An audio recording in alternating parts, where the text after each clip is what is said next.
August 12, 1945. Camp McCain, Mississippi. The heat sat on everything like a wet blanket, the air so thick with humidity you could see it shimmer above the gravel paths. 43 German women stood in formation outside Barracks 7, their gray PW dresses already soaked through at the armpits and lower back, their hair plastered to their necks. Staff Sergeant Dorothy Chen walked down the line with a clipboard, her crisp uniform somehow unwrinkled despite the heat. Behind her, 2 guards wheeled a cart loaded with cardboard boxes. The women watched those boxes with the particular wariness of people who had learned that every new thing in captivity carried potential danger. Sergeant Chen stopped at the center of the formation. When she spoke, her voice carried the flat efficiency of someone delivering information, not making conversation.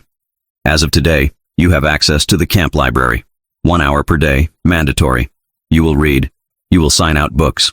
You will return them on time and undamaged. The translator, a German-American corporal from Chicago, rendered the words into precise Hochdeutsch, mandatory reading. The phrase landed like a stone in water. One woman whispered to her neighbor in German, too quiet for the translator to catch. "This is how they break us, make us read their lies until we believe them." Another muttered back, "Better than breaking rocks. At least we'll be sitting down." Sergeant Chen continued, "The library contains books in German, English, and French, fiction, history, science, philosophy. You may choose what interests you." She paused, and something in her expression shifted, harder, more intentional. "But you will read something. Ignorance is no longer an option you're allowed." She gestured to the guards, who began distributing small cards from one of the boxes, library cards, each one pre-printed with a prisoner number and a name. When they handed Katharina Roth her card, prisoner 2847, Katharina Roth, München, she stared at the small rectangle of cardstock and felt her throat tighten. A library card, like she was a civilian, like she was a person with the right to read freely. She'd spent 6 years removing books from shelves, burning them, teaching students that certain ideas were too dangerous to encounter. And now the enemy wanted to give her unrestricted access to exactly those ideas. She thought, "This is punishment. This is how they destroy us from the inside." She was wrong. It was much worse than that. If you're watching from Mississippi, Munich, or anywhere people have burned books to protect lies, hit that like button and subscribe. This story, buried in prisoner education reports and library circulation records, reveals how 73 books became the most devastating weapon in a prisoner of war camp. Stay until the end to see how words on pages accomplished what bombs never could: the complete demolition of everything a woman believed about herself, her country, and what she had spent 6 years teaching children. Katharina Roth had been a teacher for 11 years. She'd started in 1934, fresh from university, idealistic in the way 22-year-olds are when they believe education can change the world.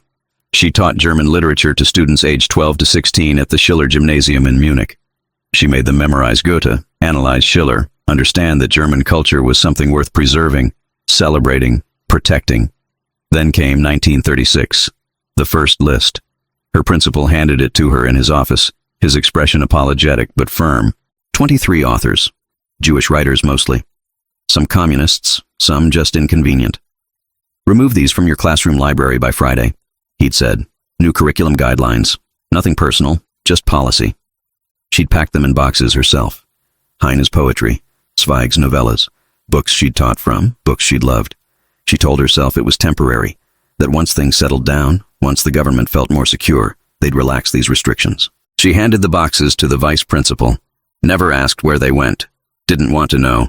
1937 brought another list, longer, more categories. Degenerate literature, subversive philosophy, defeatist perspectives, more boxes, more empty shelves. By 1938, she'd removed 40% of her classroom library. By 1940, 60%. By 1943, 85%. What remained were safe books, approved books, books that taught children what the party wanted them to believe about Germany, about the war, about who deserved to exist and who didn't. She never questioned it aloud, never argued, never risked the consequences of resistance. There was a reason for her caution. She'd watched what happened to colleagues who questioned too loudly. Frau Steiner, who taught history, had refused to remove books from her classroom, had argued that students needed exposure to multiple perspectives, that education required encountering difficult ideas, that banning books was the first step toward banning thought.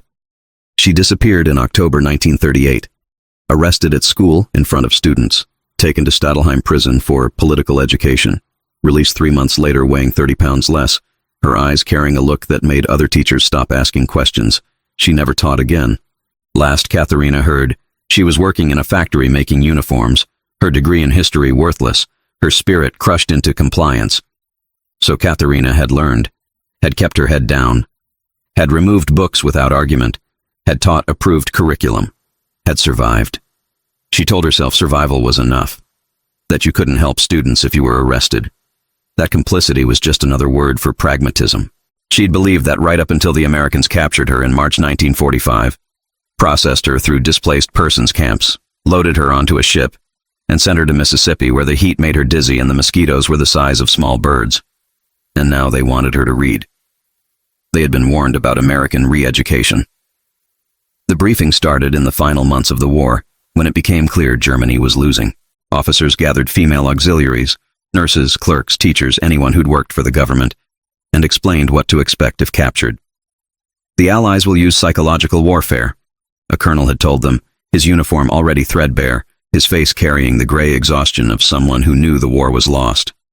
They will try to break your spirit, your loyalty, your understanding of truth. They will show you fabricated evidence, invented testimonies, photographs doctored to make the Reich look monstrous. He'd paused, his gaze sweeping the assembled women. They will give you access to banned books, will force you to read enemy propaganda, will tell you that everything you believed was a lie. Another woman had raised her hand.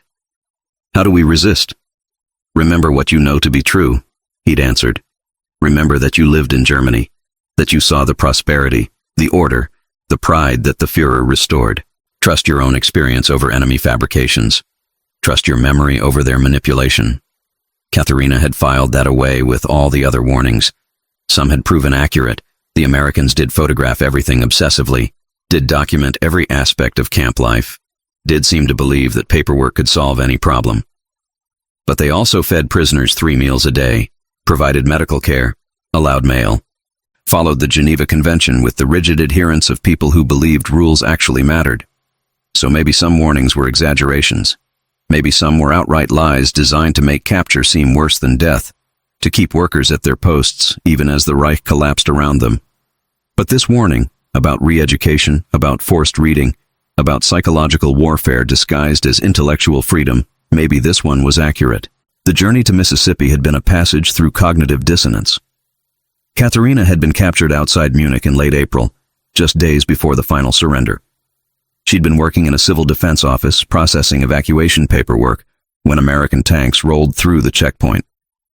The soldiers had been polite, almost apologetic. "You're a civilian administrator?" one had asked in adequate German. She'd nodded. "Come with us, just for processing. You're not under arrest. Just detained." Detained turned out to mean weeks in a converted factory where thousands of Germans waited to be sorted. POWs here, civilians there, party members for interrogation, low-level administrators for eventual release. She'd expected interrogation. Instead, she got medical examination, delousing, new clothes, and transport papers. The ship crossing took 3 weeks. Below deck in bunks stacked 4 high, women whispered about what awaited them in America, work camps in Alaska, factories in deserts, labor until they died or the war ended, whichever came first. When they docked in Mobile, Alabama, the heat hit like a physical slap. Nothing in Germany had prepared them for this wet, suffocating warmth that made breathing feel like work. Buses carried them inland through landscapes that looked untouched by war. Small towns with white churches, farms with crops growing in straight rows. Children playing in yards, their faces round with the particular fullness that only adequate nutrition creates. One woman had pressed her face to the bus window and muttered, "They have everything. We have nothing. And they act like they're the victims." No one answered, because it was true and unbearable, and there was nothing to say that wouldn't make it worse. Camp McCain appeared out of flat Mississippi scrubland like a mirage. White barracks, guard towers, fences that were more administrative boundary than prison wall. Men in one section, women in another. Everything organized, categorized, documented. They were fed that first night. Real food, bread that wasn't adulterated with sawdust, meat that had texture and flavor, vegetables that hadn't been salvaged from rot. Katharina had eaten mechanically, her body grateful even as her mind refused to process what it meant that prisoners ate better than civilians had eaten in Germany for years. The barracks was painted white inside, which somehow made it worse. Clean. Maintained. The bunks had actual mattresses, thin but real. The windows had screens to keep mosquitoes out. There was a bathroom with running water, soap that lathered, towels that were rough but functional. Everything was efficient. Orderly. The kind of efficiency Germans were supposed to be famous for, except here it was the enemy demonstrating it. The first week had been orientation. Rules explained through translators. Work assignments based on skills. Camp routine that revolved around meals, roll call, labor details. Katharina had been assigned to the administrative office, filing, translating documents, clerical work. Light duty because of her education level, the commander explained through a translator, as if education made her more valuable, more deserving of easier work. She'd expected resentment from other prisoners. Instead, she found them grateful she was doing paperwork instead of them. "Better you than me," one woman said. "I'd rather work the kitchen than deal with their bureaucracy." Now, standing outside the barracks after Sergeant Chen's announcement about the library, Katharina held her library card and tried to understand what was happening. Mandatory reading. Of books they'd choose themselves. In a library that apparently contained everything. It felt like a trap, but she couldn't identify what kind. Diary entry. August 12, 1945. They're making us read. Mandatory 1 hour per day in a library they built. I expected hard labor. Got a library card instead. The enemy is weaponizing literacy. I don't know if I'm more afraid of what's in those books or what it means that they trust us with them. Tomorrow we see inside. Tomorrow I'll understand what kind of trap this is. The next morning, they were marched to the library in formation. 43 women in gray dresses under a sky so blue it hurt to look at. The building was small, a converted supply shed, maybe 20 feet by 30. But someone had painted it, installed windows, built shelves. A hand-painted sign above the door read, "Camp McCain Library," in English and German. Katharina expected darkness inside.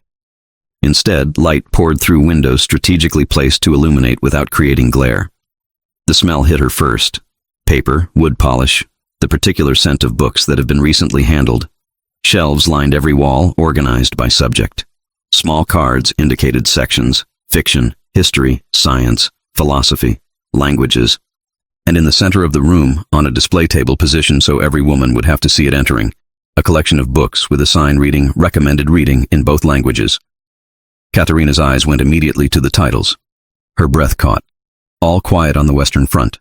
Remark. Banned 1933. The Trial. Kafka. Removed from circulation 1936.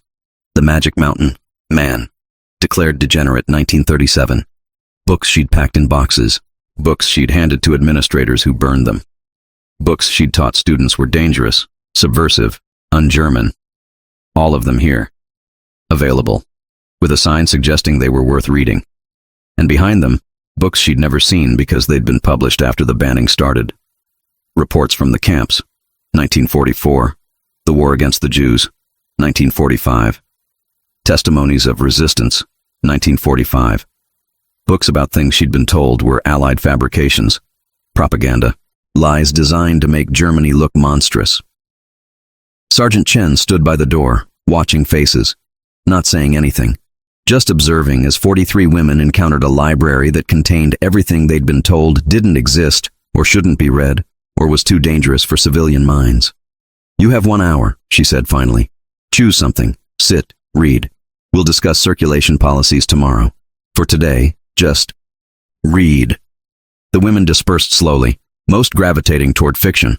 Safe territory, stories instead of facts, narratives that didn't challenge anything. Katharina meant to do the same, meant to find Goethe or something else harmless. Instead, her feet carried her to the display table, to the book with the blue cover. Reports from the camps. She picked it up with hands that trembled slightly. Katharina found a chair in the corner, away from windows, away from other women, away from Sergeant Chen's observing eyes. She opened the blue book expecting propaganda, expecting exaggeration, expecting something she could immediately dismiss as Allied fabrication designed to demoralize. The introduction destroyed that hope in 3 paragraphs. It explained the methodology, Testimonies collected by the International Committee of the Red Cross between 1942 and 1944. Interviews conducted in neutral Switzerland with prisoners who had escaped, with guards who had defected, with bureaucrats who had fled. Each testimony verified by multiple sources. Each claim cross-referenced against documentation. Train schedules, supply requisitions, architectural plans obtained through intelligence operations. The introduction listed the verification committee, Swiss doctors, Swedish diplomats, American academics, representatives from 7 neutral nations. It provided their credentials, their addresses, their institutional affiliations. It was the opposite of propaganda. It was documentary evidence presented with the dry precision of a legal brief. Katharina felt her first defense crumble. This isn't credible research, it's just enemy lies. But Swiss neutrality was real. The Red Cross was real. These weren't sources that benefited from making Germany look bad. They were neutral parties documenting what they'd found. She turned to page 1. Testimony of Hans Weber, prisoner number 4729, Dachau concentration camp, January 1938, November 1942. She stopped breathing. She knew that name. Hans Weber. He'd been a journalist in Munich. Had written for the Münchner Post before it was shut down. Had criticized certain policies in articles that were sharp but never advocated violence, never called for revolution, just asked questions about decisions being made. He'd disappeared in 1938. She'd assumed he'd fled to Switzerland like other journalists. Everyone assumed that. Weber went to Switzerland. Weber got out safely. Weber's writing for papers in Zurich now. The testimony described something different. I was arrested at my apartment on January 15, 1938. No charges specified. Taken to Stadelheim prison for 3 days of interrogation, then transferred to Dachau. The camp was described as a re-education facility for political prisoners. We were told we'd be released after demonstrating proper understanding of German values. The account continued in meticulous detail. The daily routine, the forced labor, the inadequate food, the casual violence from guards who had been trained to view prisoners as subhuman. Weber described winters where prisoners died of cold because adequate clothing wasn't provided, summers where dehydration killed men who collapsed during outdoor work details. He described the medical block where doctors conducted experiments, not the dramatic tortures of propaganda, but methodical research testing how much cold a human body could endure, how long someone could survive without water, what happened when you deliberately infected prisoners with diseases to test treatments. He described it all with the detached precision of a journalist still taking notes even in hell. Katharina wanted to stop reading, wanted to close the book and pretend she'd never opened it, wanted to dismiss this as elaborate fabrication, except Weber's writing style was unmistakable. She'd read his articles before the ban, recognized his particular way of structuring sentences, his habit of using specific details to build larger arguments. This was really Hans Weber, and this was really what had happened to him. Sergeant Chen appeared beside Katharina's chair carrying 2 cups. Water, she said, placing one beside the book. You've been reading for 40 minutes without looking up. Stay hydrated in this heat. Katharina stared at the cup, at the condensation forming on its sides, at the small kindness being offered by someone who should have been her enemy. She expected interrogation, expected Chen to ask what she was reading, to assess her reaction, to judge whether the re-education was working. Instead, the sergeant just said, "That's a hard book to start with. Weber's testimony is particularly detailed. If it's too much, there's fiction in the back. Hesse, Rilke, they're easier." She said it gently, not pushing, not forcing, just acknowledging that what Katharina was reading was difficult and offering an exit. The kindness felt like cruelty, like Chen knew exactly how devastating this book was, and was giving Katharina enough rope to hang herself with truth. "Why do you have this?" Katharina asked in her halting English. "Why give us books that make Germany look—" She couldn't finish. Chen sat down in the adjacent chair uninvited. When she spoke, her voice was matter-of-fact. "Because lies don't help anyone rebuild. Because you can't fix what you won't acknowledge. Because eventually you're going home, and when you do, you need to understand what happened so it doesn't happen again. But why do you care? We were your enemy. We killed your soldiers. Our bombs—" She stopped, the argument dissolving. "My grandfather was German," Chen said quietly. "From Stuttgart. He left in 1935 because he saw what was coming. Warned his friends to leave too. Most didn't listen. Most thought it would pass. that it was temporary, that surely it couldn't get as bad as he feared. She paused. He was right. They were wrong. And he spent the rest of his life wishing he'd been more convincing, that he'd made them understand before it was too late. She stood, preparing to move on to other prisoners. "This library isn't punishment, Mrs. Roth. It's a gift. Maybe the last one you'll get. Use it." She walked away, leaving Katerina holding water from the enemy and a book that was systematically demolishing everything she'd believed about the last 12 years. Katerina didn't read more that day. Couldn't. The 40 minutes with Weber's testimony had been enough. Back in the barracks, other women discussed their library experiences. Most had chosen fiction, safe territory. One woman had found a romance novel in German and was happily reading about love triangles in pre-war Vienna. Escapism that required nothing except suspended disbelief. Another had chosen a science textbook. "I always wanted to understand chemistry," she explained. "Might as well learn something useful." Only one other woman admitted to choosing from the recommended table. "I picked up the Remark," she said, "all quiet on the Western Front. I'd heard of it before the ban but never read it." "And?" someone asked. "And it's honest. About war. About what it does to young men. About how patriotic speeches sound different when you're actually in trenches watching friends die." She paused. "It's not propaganda. It's just true." Katerina thought about Weber's testimony, about the specific details that couldn't have been fabricated, about the methodology that was explicitly designed to prevent exaggeration or invention. That night she wrote in her diary, August 13th, 1945. "Read Weber's testimony today. Knew him before he disappeared. Assumed he fled to Switzerland. He didn't. He was in Dachau for 5 years. His writing style is unmistakable. His details are too specific to be invented. Either this is the most elaborate fabrication in history, or I've been living in a lie for 12 years. I don't know which possibility is more terrifying." The next day was optional library time. No mandatory hour. No formation. Just, "The library is open if you want to use it." Katerina wanted to stay away. Wanted to choose comfort over knowledge, ignorance over truth. She went anyway. The library was half empty. Maybe 15 women, most still gravitating toward fiction. Sergeant Chen sat at a small desk by the door, reading something in English, occasionally looking up to observe but never intervening. Katerina went directly to the display table, picked up the blue book again, found her place where she'd stopped yesterday. She read Weber's description of 1940, when the camp population expanded dramatically. Political prisoners mixed with new categories, asocials, criminals, Roma, Jehovah's Witnesses who refused military service, homosexuals arrested under paragraph 175. The camp became a city of prisoners. Barracks designed for 50 held 200. Food rations dropped. Disease spread. Death became routine rather than exceptional. Weber described watching men die of typhus, of starvation, of being beaten to death for infractions as minor as failing to remove their cap quickly enough when a guard passed. He described it without melodrama, without editorializing, just documented what happened, when, to whom.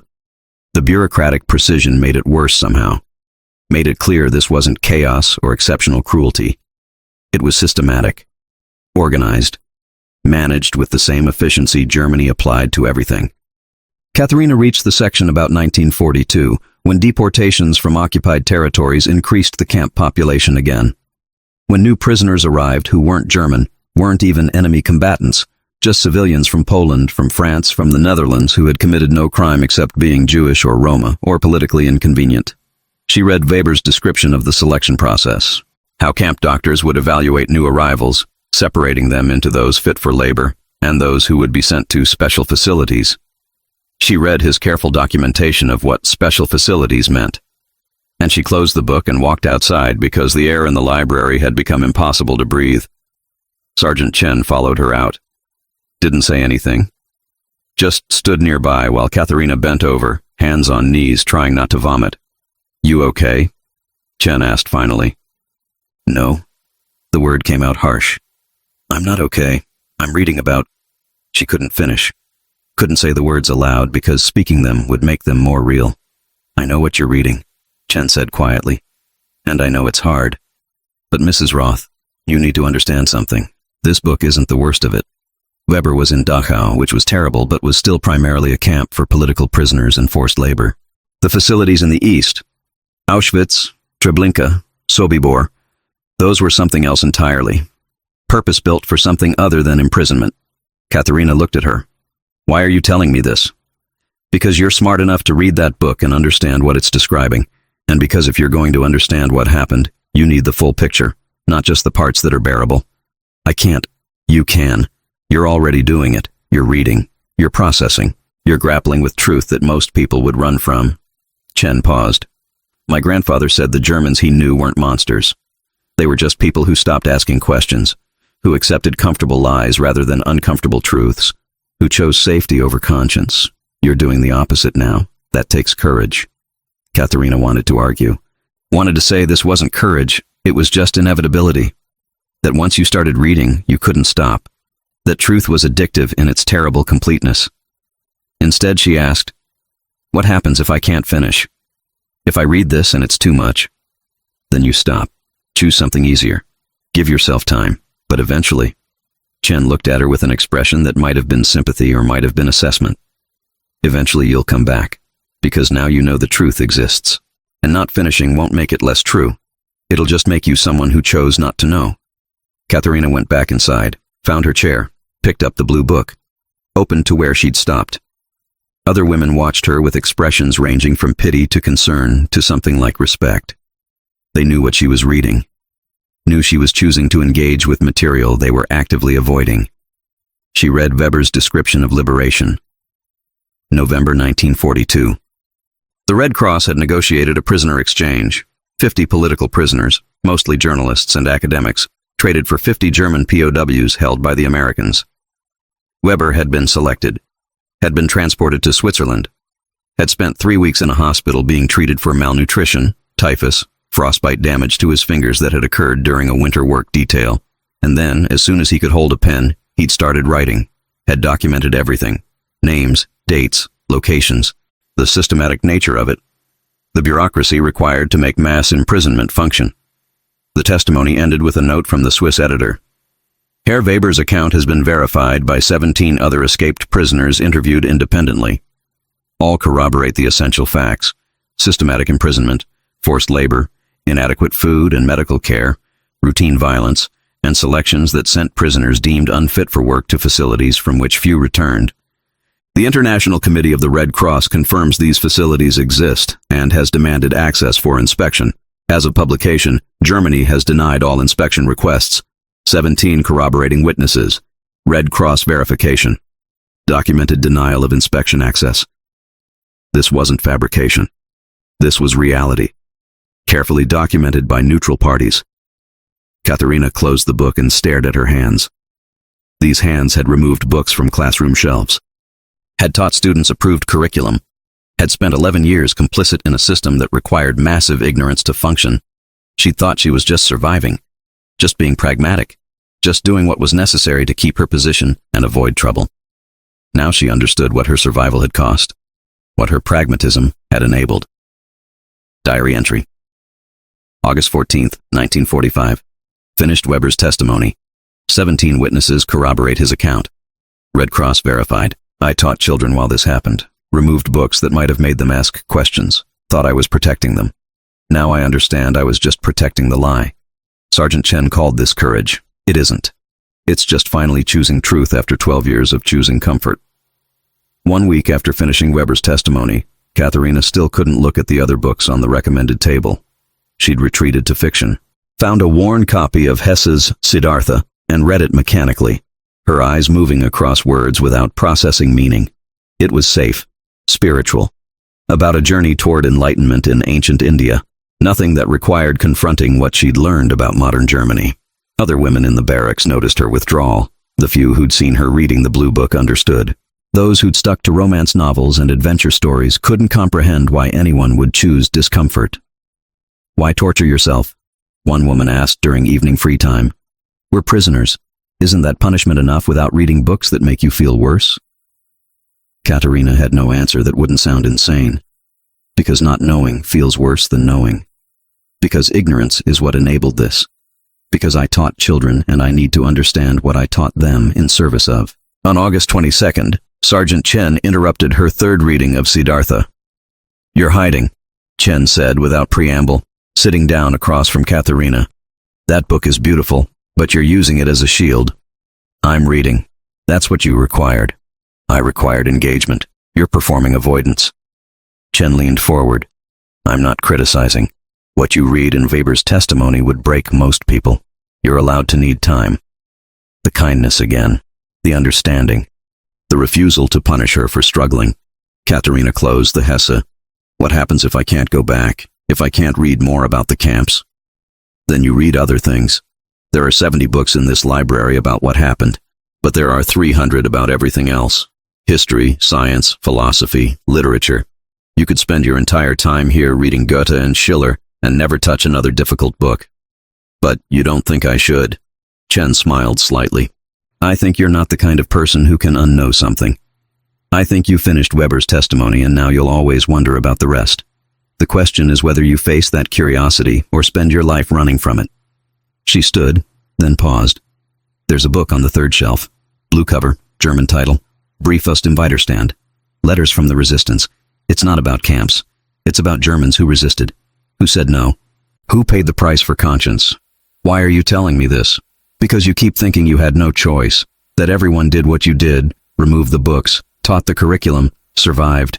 That book proves otherwise. It shows you had choices. Hard choices, yes. Dangerous choices. But choices. Chen paused at the door. Sometimes the worst prison is believing you had no agency. That book might free you from that. She left. Katharina sat holding Siddhartha and staring at the third shelf where a blue book waited to prove she could have been different.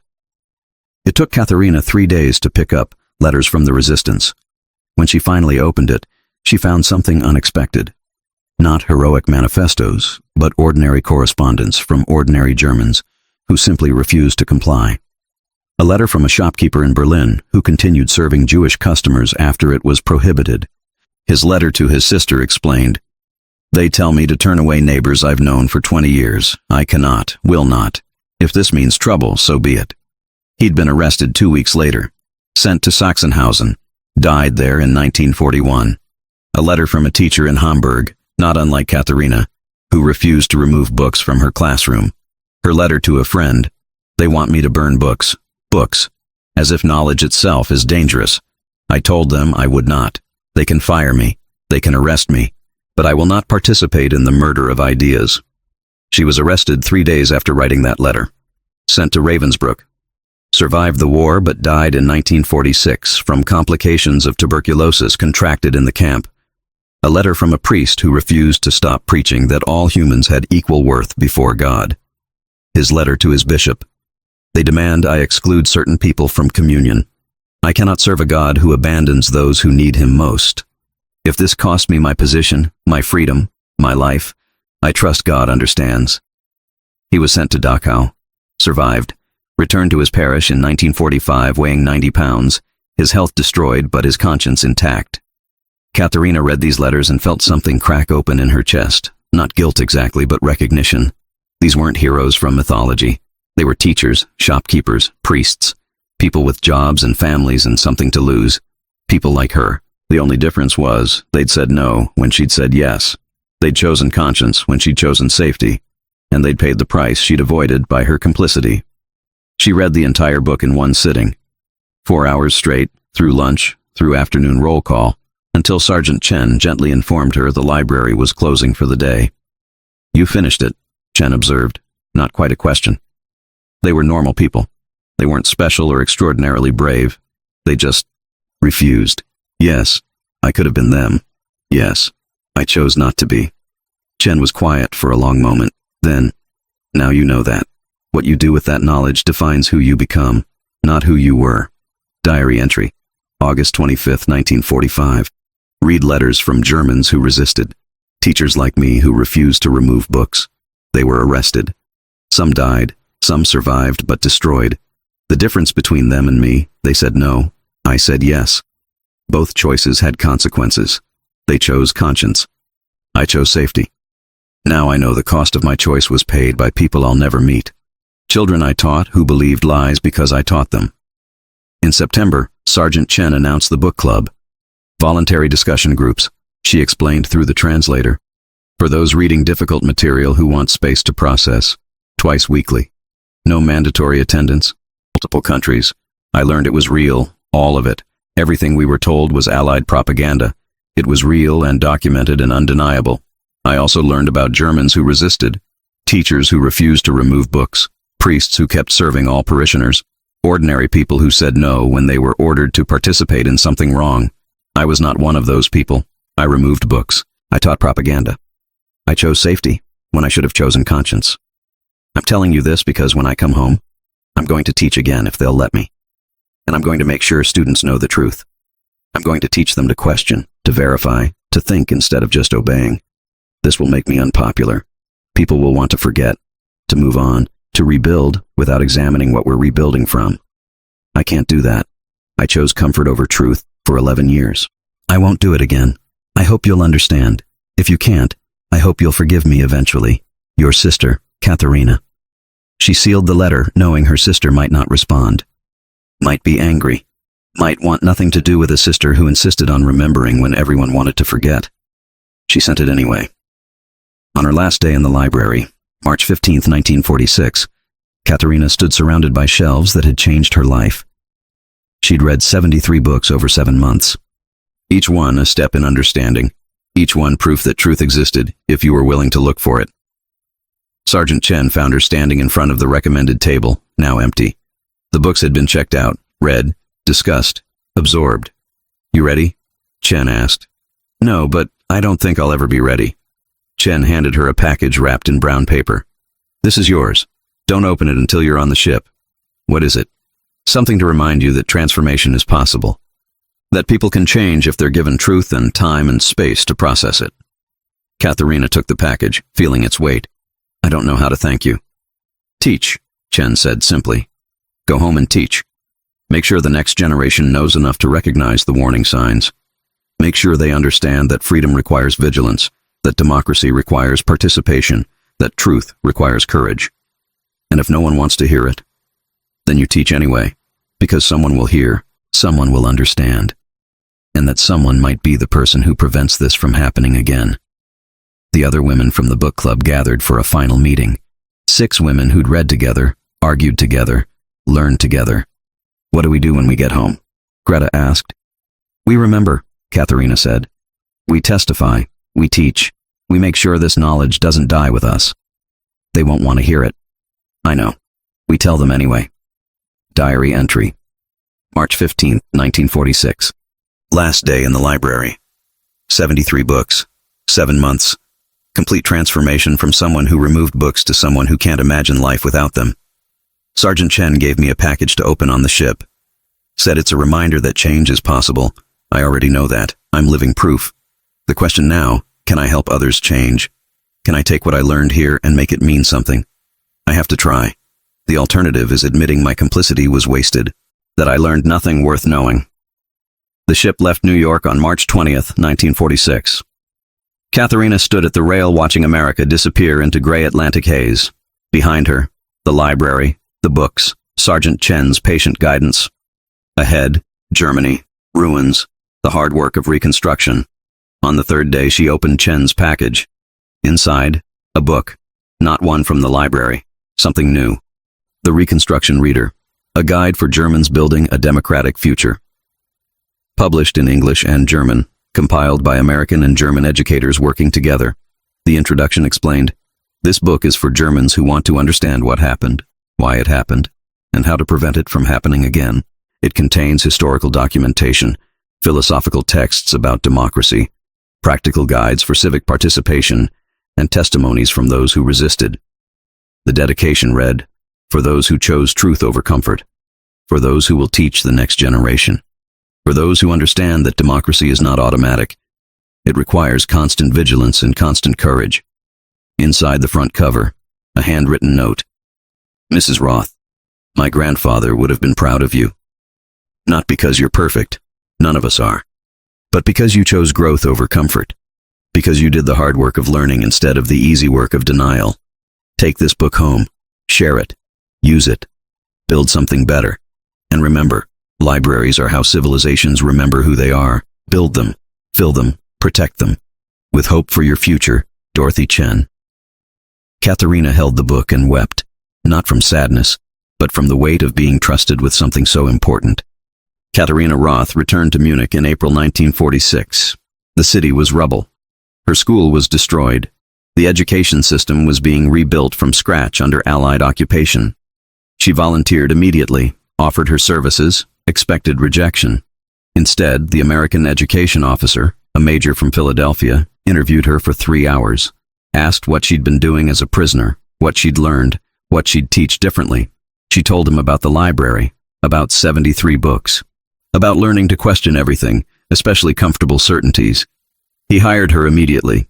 "We need teachers who understand what happened," he said, "who won't repeat the mistakes, who can teach students to think instead of just obeying."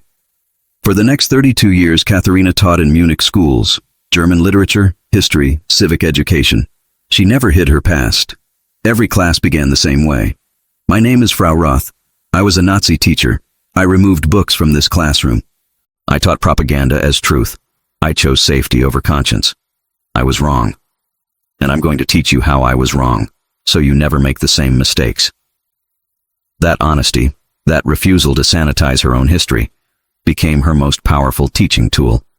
She used the reading lists Chen had given her, built classroom libraries with every book the Reich had banned, made students read multiple perspectives, question sources, verify claims, think critically. She was controversial. Parents complained. Administrators worried. Some students resented being made uncomfortable. She taught anyway. In 1968, when student protests erupted across Germany, some of her former students were leaders. They organized, questioned authority, demanded accountability, exactly what she'd taught them. One wrote to her, "You taught us to question everything. Even you. Thank you for that." In 1978, she received a letter from America. Dorothy Chen, now retired, writing to check on a former student. "Do you still teach?" Chen asked.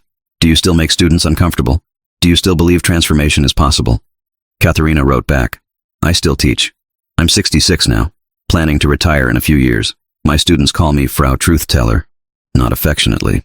I make them read banned books, make them visit Dachau, make them grapple with what their grandparents did or enabled or failed to stop. They hate it. Then they graduate and write me letters thanking me. I've taught over 3,000 students. If even 100 of them remember to question authority, to verify claims, to resist comfortable lies, then maybe my complicity wasn't wasted. Maybe I've paid some small portion of the debt I owe. You saved my soul in that library. I've spent 32 years trying to pass that gift forward. Thank you for believing transformation was possible. You were right." They corresponded until Chen's death in 1985. Letters discussing education, democracy, the ongoing challenge of teaching difficult history. Katharina retired in 1980, died in 1994 at 82. Among her possessions, 127 books, including the Reconstruction reader Chen had given her. Her classroom library, built over decades, containing every author the Reich had banned, and a diary documenting 7 months in an American prison camp where the most dangerous weapon wasn't guns or bombs, it was books. Her last will left everything to Munich's Educational Museum, with one request: display these books, explain where they came from, make sure students know that transformation is possible. That reading is how we overcome the past without being destroyed by it, that the most important books are always the ones someone wants banned. And remember, I was a coward who became something better. If I could change, anyone can. Never let them tell you transformation is impossible. I'm living proof otherwise. The collection is still there, displayed in a section called The Dangerous Books Collection, How Reading Defeated Fascism. Students visit as part of their curriculum, read the books, study Katharina's diary, learn not just history, but the warning signs. Learn what it looks like when power starts deciding which ideas are too dangerous for people to access. Learn that sometimes the most revolutionary act is simply reading what you're told not to read. And learning that 73 books once transformed a Nazi teacher into someone capable of teaching truth, proving that education, real education, is always dangerous to tyranny, because tyranny requires ignorance, and books are how ignorance dies, one page at a time, one reader at a time, one transformation at a time, until a library full of prisoners becomes a generation of teachers, until complicity becomes consciousness. I chose safety. Now I know the cost of my choice was paid by people I'll never meet. Children I taught who believed lies because I taught them. In September, Sergeant Chen announced the book club. Voluntary discussion groups, she explained through the translator. For those reading difficult material who want space to process, twice weekly. No mandatory attendance, just conversation. Katerina volunteered immediately. So did 3 other women who'd been gravitating toward the recommended table. Former teachers, a civil servant, a nurse who'd worked in military hospitals. They met in the library's corner. 6 women total, including Sergeant Chen. Small enough for real conversation. The first session had no agenda. Chen simply asked, "What are you reading? What's challenging you?" One woman, Greta, a former clerk in the propaganda ministry, spoke first. "I'm reading about the Nuremberg laws, about how they were drafted, implemented, expanded. I filed paperwork for that ministry. I typed memos that became policy. I thought I was just doing administrative work. Now I understand I was machinery in a system designed to exclude, impoverish, and eventually eliminate people." Another woman, older, a former nurse. "I'm reading medical testimonies, doctors who experimented on prisoners. I keep thinking, those were my colleagues. We trained in the same universities, took the same oaths. How did they become that while I was just trying to save soldiers?" Katharina spoke last.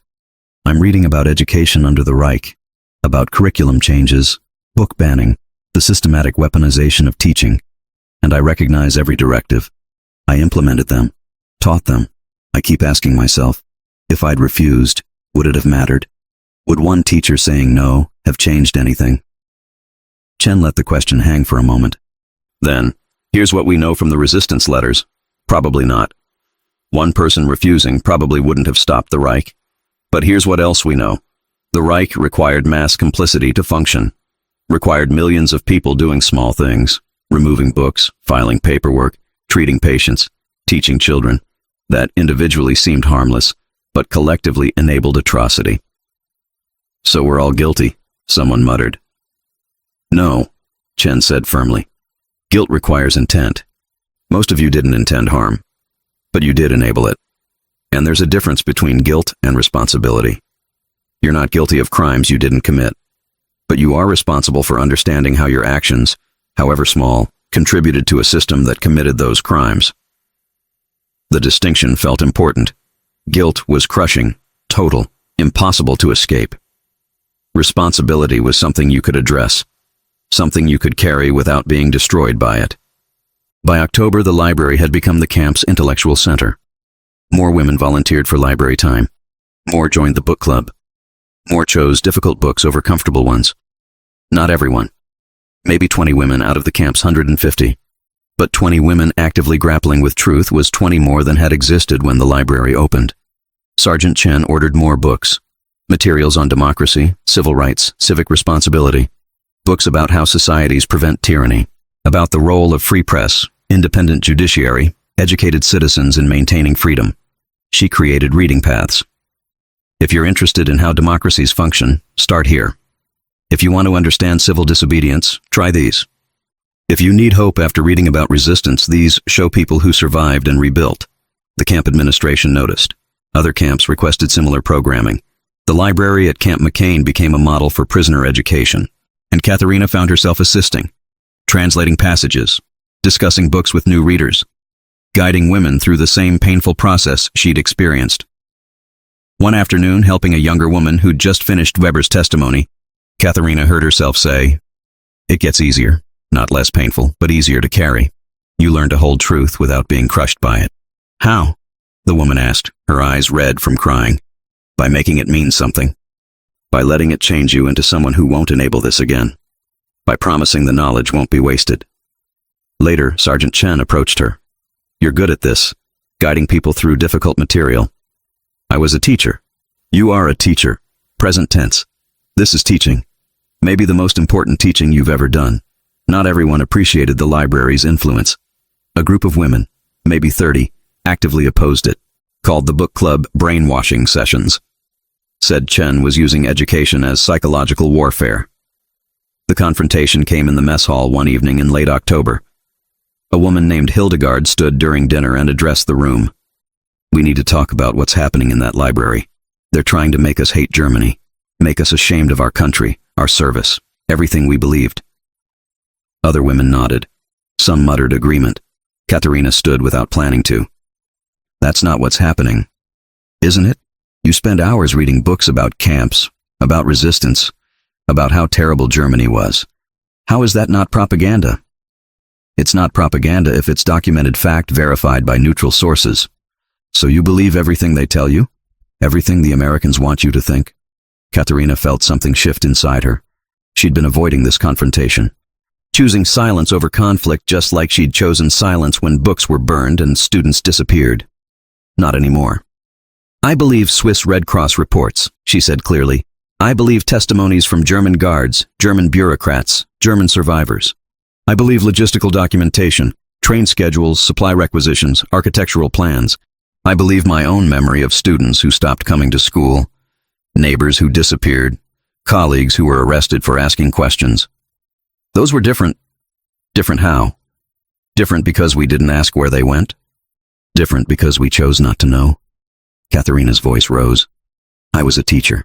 I removed books from my classroom because I was ordered to. I taught curriculum that was propaganda because I was told it was necessary.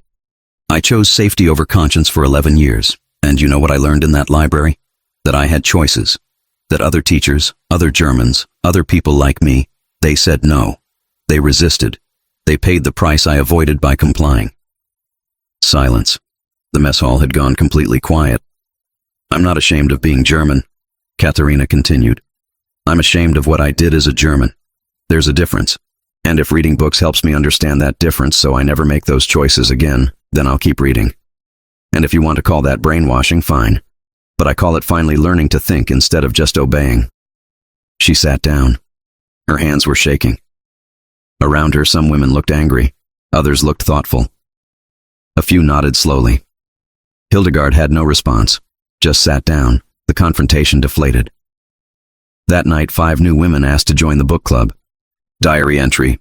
October 28, 1945. Confronted the women who call reading brainwashing.